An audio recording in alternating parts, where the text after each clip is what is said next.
Bismillahirrahmanirrahim. Assalamualaikum warahmatullahi wabarakatuh.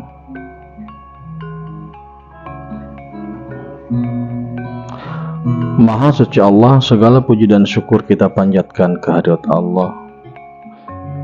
Semoga kita selalu dalam bimbingan rahmat dan ridha Allah Subhanahu wa taala. Subhanallah walhamdulillah astagfirullah.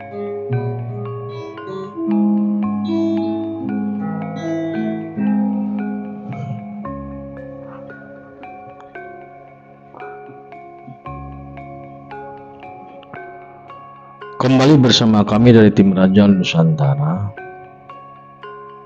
Semoga saudara-saudara semua selalu dalam berkah dan lindungan Allah. Kita akan membahas terkait dengan pernikahan. Sebenarnya dulu sudah pernah disampaikan, namun kita sedikit pendalaman. Karena beberapa hari yang lalu ada keluarga dari Raja Nusantara yang melaksanakan hijab kabul. Semoga Mang Erus dan Teteh menjadi keluarga yang sakinah mawaddah warahmah.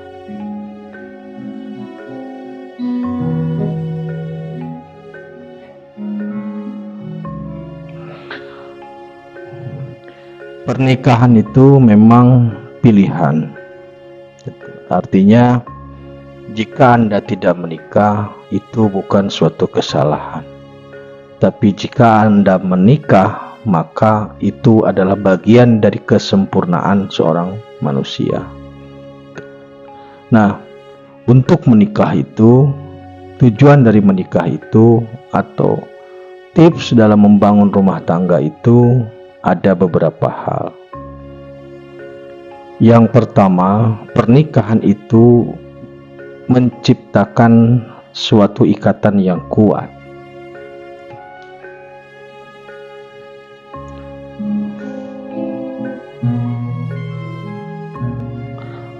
Ikatan yang kuat ini, atau kalau dalam bahasa Arabnya kalau tidak salah miskolan golidoh. Miskolan golidoh ini tidak bisa sulit, bukan tidak bisa tapi sulit jika didasarkan atau disandarkan kepada materi, agak sulit jika disandarkan pada physically, sulit jika disandarkan kepada jabatan dan lain-lain yang aspeknya duniawi. Karena banyak kasus ekonomi terpenuhi, jabatan tinggi, fisiknya baik, oke, tetapi tetap berpisah. Nah, artinya apa? Ikatannya rapuh. Jadi bagaimana cara membangun ikatan yang kokoh?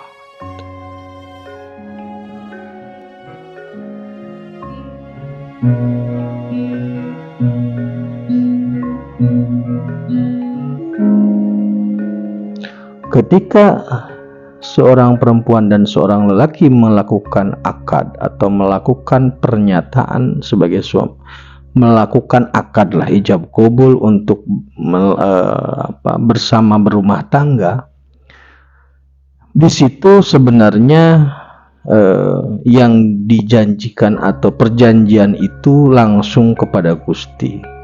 Jadi manusia yang ada itu adalah aspek syariatnya, hukumnya. Namun pada prinsip tauhidnya, perjanjian nikah itu langsung kepada Gusti. Ketika itu sudah terjadi, maka ikatan kuat sudah ada dan syariat terpenuhi. Namun masalahnya adalah banyak saya katakan banyak orang yang kemudian ikatan itu menjadi melemah gitu. Jadi bagaimana supaya ikatan ini tetap kuat? Ada yang memang dari awal lemah, ada yang memang kuat kemudian melemah, maksudnya begitu. Ada yang dari lemah kemudian kuat. Jadi kita bicara di situ.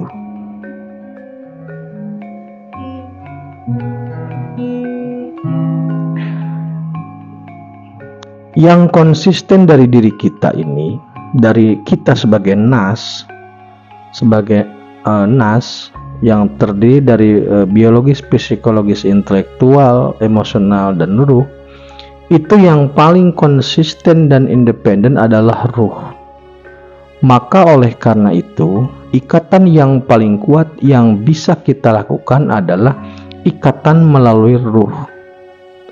Kalau ikatannya melalui materi fisik, fisik itu ada kemungkinan bisa cacat, contoh kecelakaan menimbulkan cacat, contoh sakit bisa menimbulkan cacat. Ikatan mengandalkan materi, materi bisa habis. Ikatan berdasarkan jabatan bisa pensiun. Nah, yang paling independen adalah ruh. Maka agar ikatan pernikahan kita ini kuat, kita harus bisa memperkuat ruh kita untuk bersama-sama dalam genggaman Gusti. Jadi tujuannya sama untuk mendapatkan ridha Allah. Jadi ruh kita diolah untuk sama-sama dibimbing antara suami dan istri langsung oleh Allah.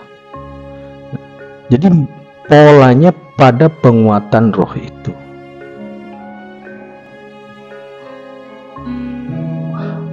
Karena kalau tidak begitu, nanti pola ujian yang datang dari fisik, pola ujian yang datang dari materi, kalau kita tidak meminta perlindungan langsung melalui aspek dimensi ruh, itu akan membuat kita mudah terjerembab. Karena ujian itu bukan sangat sulit. Ujian itu memang disiapkan dan kita harus siap. Kalau kita tidak selalu berpegang pada Gusti, pada Allah, berpegang pada kepada tali Allah, maka dikhawatirkan kita tidak bisa melewati ujian-ujian itu. Maka selalu kita senderkan diri kita, olah ruh kita agar selalu bisa berkomunikasi dengan Gusti setiap waktu, setiap saat, dalam posisi apapun. Ketika kita berkomunikasi langsung dengan Gusti, ketika hati kita selalu terhubung dengan Gusti, hati istri kita terhubung dengan Gusti, maka nanti kedua-duanya diikat oleh Gusti sehingga menjadi ikatan yang kuat gitu. Kalau ruhnya sudah diikat dengan kuat, maka physically-nya, akalnya, nafsunya juga akan terkendali. Karena yang independen, yang mengendalikan adalah ruhnya. Yang kedua, suami istri itu harus bisa saling membanggakan. Satu membanggakan yang lainnya, atau suami bisa membanggakan istri, istri bisa membanggakan suami. Setiap diri punya kelebihan dan kekurangan. Namun dengan adanya suami istri, maka kita bisa saling melengkapi dan saling menutupi aib masing-masing.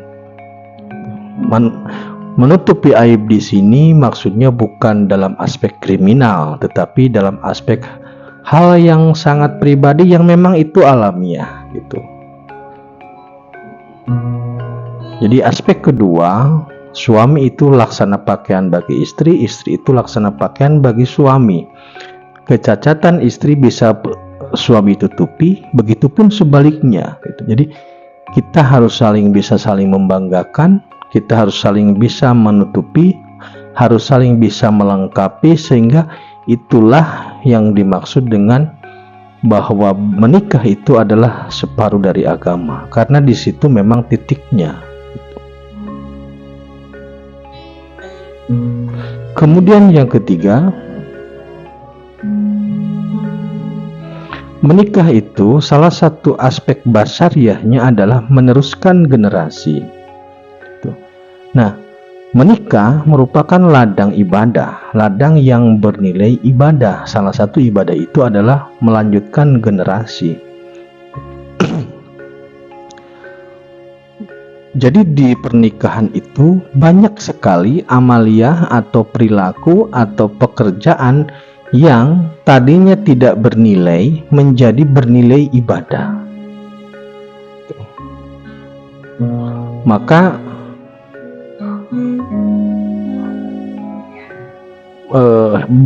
hebatnya perkawinan di situ, karena memang ujiannya juga tinggi sehingga setiap perilaku itu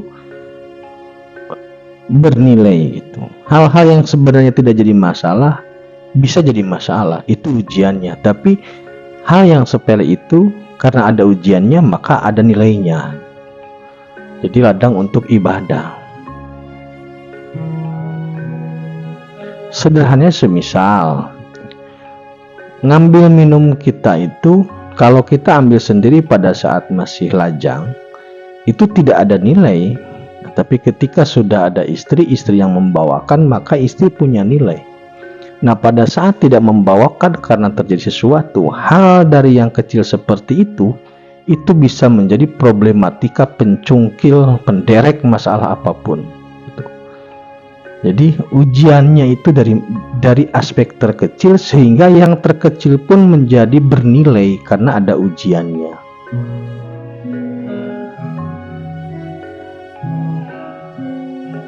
Nah,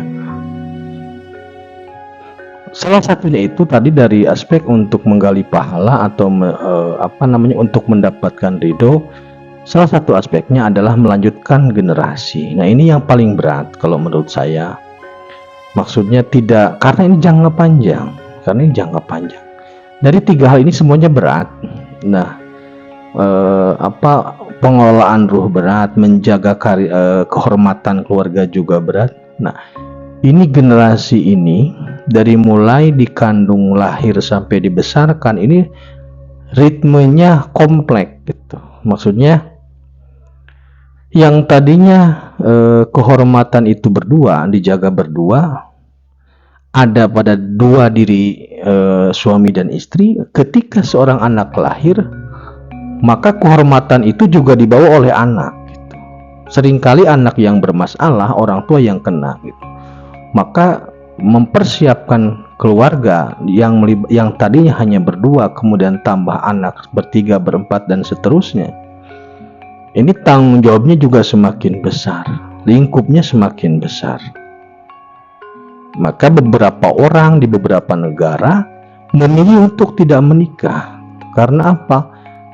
Karena mereka tidak meyakini suatu kehidupan berikutnya, sehingga menikah itu hanya diambil dari aspek basarnya saja atau fisiknya saja, tidak diambil dari aspek nilai ibadahnya atau nilai ketauhidannya. Jadi untuk tips kita di keluarga, yang pertama, mari kita ciptakan ikatan yang kuat antara suami dan istri dengan cara selalu bergantung kepada Allah, minta perlindungan hidayah dari Allah secara terus-menerus. Kemudian yang kedua, saling menjaga kehormatan, karena saat laki-laki cermin bagi perempuan, perempuan cermin bagi laki-laki, laki-laki baju bagi perempuan, begitupun sebaliknya. Kemudian yang ketiga, karena ini adalah ladang ibadah maka ada ujiannya, oleh karena itu kita harus siap dengan ujian itu.